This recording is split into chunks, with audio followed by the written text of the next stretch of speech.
you want to be very careful about doing large-scale experimentation with large-scale systems, because the probability that if you implement a scheme in a large-scale social system, that scheme will have the result you intended is negligible.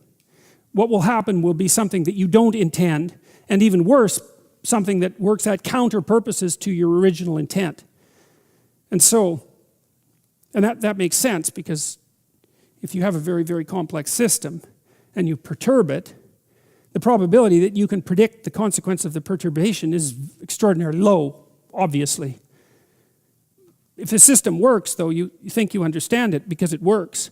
And so you think it's simpler than it actually is. And so then you think that your model of it is correct. And then you think that your manipulation of the model, which produces the outcome you model, will be the outcome that's actually produced in the world. And that doesn't work at all. I thought about that an awful lot, thinking about how to remediate social systems, because obviously they need careful attention and adjustment. And it struck me that the proper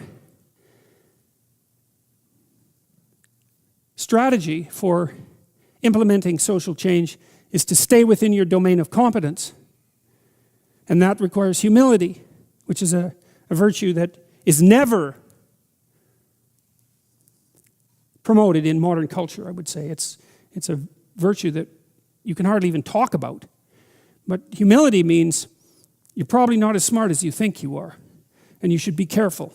And so then the question might be, well, okay, you should be careful, but perhaps you still want to do good, or you want to make some positive changes. How can you be careful and do good? And then I would say, well, you try not to step outside of the boundaries of your competence, and you start small.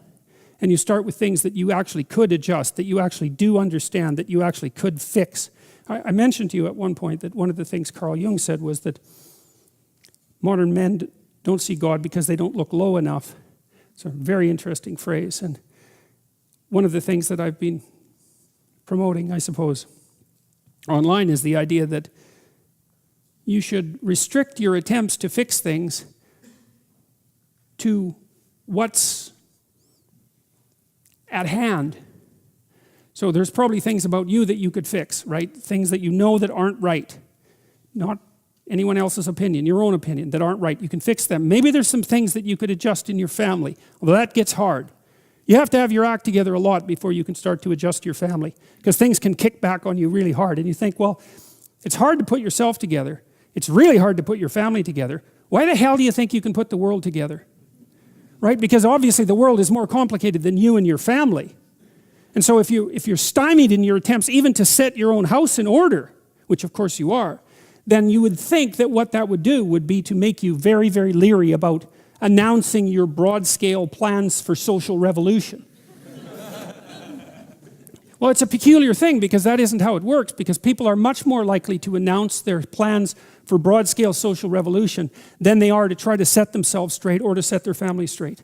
And I think the reason for that is that as soon as they try to set themselves straight or their families, the system immediately kicks back at them, right? Instantly. Whereas if they announce their plans for large-scale social revolution, the lag between the announcement and the kickback is so long that they don't recognize that there's any error there. And so, you can get away with being wrong if nothing falls on you for a while.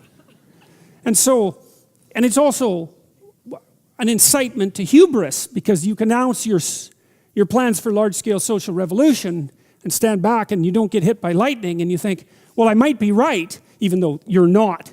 You're seriously not right. I might be right, and then you think, well, how wonderful is that, especially if you could do it without any real effort. And I really do think, fundamentally, I believe that that's what universities teach students now. That's what they teach them to do. I really believe that. And I think it's absolutely appalling.